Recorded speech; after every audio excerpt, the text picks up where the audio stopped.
Il n'y a pas de papier, ça n'existe pas en Belgique. Nous l'appellerons Louisa. Elle a la quarantaine.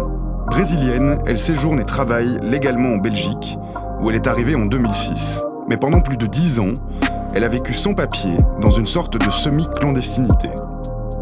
Pour survivre, elle a accepté d'être engagée au noir par une société de nettoyage bruxelloise. Des années durant, elle a effectué des tâches d'entretien sous-payées aux 4 coins de la capitale. Elle a accepté de témoigner à visage caché par crainte de représailles. Nous la retrouvons dans le quartier Louise, où elle avait ses habitudes de travail. Je venais souvent ici, à avenue Louise, pour travailler tôt le matin. J'ai payé moi-même mon abonnement pour venir ici tous les jours. Tous les jours, j'ai travaillé pour cette société. Je fais ça pendant 10 ans. Oui, sans papier, illégal, complètement illégal, parce que c'est comme ça arrive tous les jours, et prend des gens sans papier pour travailler. Durant ces 10 années, Louisa se rend chaque jour sur les lieux de travail que lui désigne son patron. Jamais elle n'est contrôlée par une autorité et jamais les bénéficiaires de ses services, organismes publics, sociétés privées ou particuliers, ne s'intéressent à sa situation. Oui, nettoyage de bureaux partout, des hôpitaux, des maisons aussi, parfois ça arrive aussi, maisons privées, partout à Bruxelles. J'étais une fois au hôpital militaire pour travailler, Edith Cavell aussi j'ai fait une fois.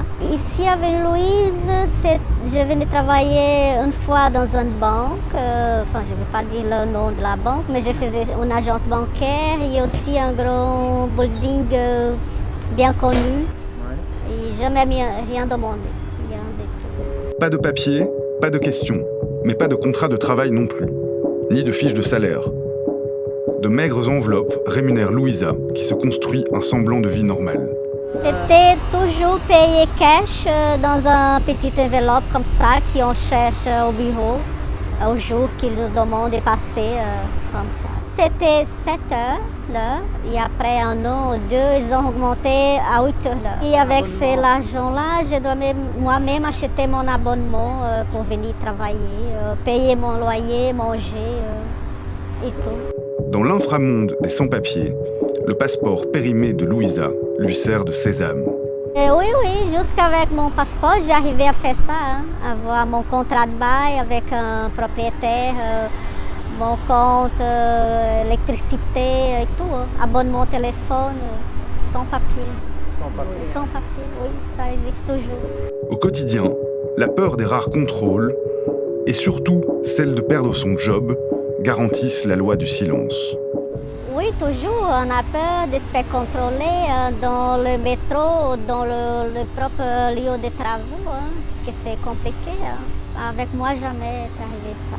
Mais s'il arrive un truc comme ça, on doit mentir. On disait, on ne connaît pas le patron, rien, sinon c'est compliqué. On n'a rien dit, oublie-moi, c'est comme ça que ça fonctionne. Parce que sinon c'est compliqué pour lui, il doit payer une amende et après il ne donne plus de travail et tu ne donnes plus. La société qui emploie Louisa fonctionne sur le modèle de bien d'autres. Une vitrine légale, puis derrière, l'exploitation déguisée de travailleuses précaires et vulnérables. Elle existe sur le site internet pour une indication de quelqu'un qui travaille déjà dans la société, qui dit vous pouvez venir, ils vont te donner du boulot. Et c'est comme ça que ça fonctionne tout le temps. Une indication déjà de quelqu'un qui est déjà là. Même son papier, elle peut te ramener là-dedans. Il y a des employés qui ont un vrai contrat de travail chez eux. Mais je ne sais pas, ils prennent beaucoup sans papier. Métier, je vais dire ça comme ça. Faute de papier, il faut s'inventer une identité.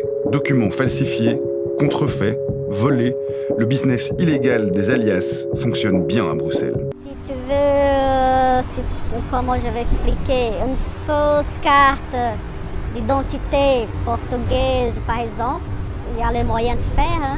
Oui, c'est un peu cher, mais ça coûte plus ou moins 400, 600 euros pour avoir un vrai papier. Portugais ou italien, n'importe quelle nationalité, tu peux réussir à faire ça. C'est facile. C'est facile, hein, c'est facile. Tu peux même avoir un cachet sur ton passeport si tu veux partir au Brésil comme ça aussi. Ça coûte, j'imagine que maintenant 400 €, plus ou moins. Louisa a été exploitée économiquement, mais derrière les portes closes, d'autres types d'abus se pratiquent. Ça arrive tous les jours. C'est arrivé avec moi d'arriver à faire un nettoyage chez quelqu'un. Il était le premier jour de travail, il était déjà en train de toucher mes fesses, de faire des gestes bizarres. Parce que quand tu n'as pas de papiers, tu ne sais pas aller à la police pour dire j'étais harcelée pour c'est compliqué de faire. Ils ne vont même pas t'écouter. C'est pour ça que beaucoup de filles qui vivent ici, des femmes qui passent pour ces problèmes-là, elles n'ont pas le courage de faire, de dénoncer parce qu'elles savent qu'ils ne vont rien faire. Avec le recul, Louisa pose un constat lucide et terrible sur son expérience. Sans papier, on n'existe pas.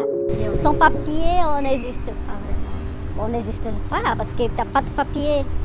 Tu n'existes pas en Belgique. C'est un zéro à gauche là et c'est bon.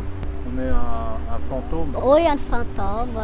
Tu es traité comme n'importe quoi, comme une poubelle, comme ça. C'est pire qu'un chien parce que le chien, le maître qui l'achète, qui le fait soigner, tu n'as pas de papier, tu n'es personne.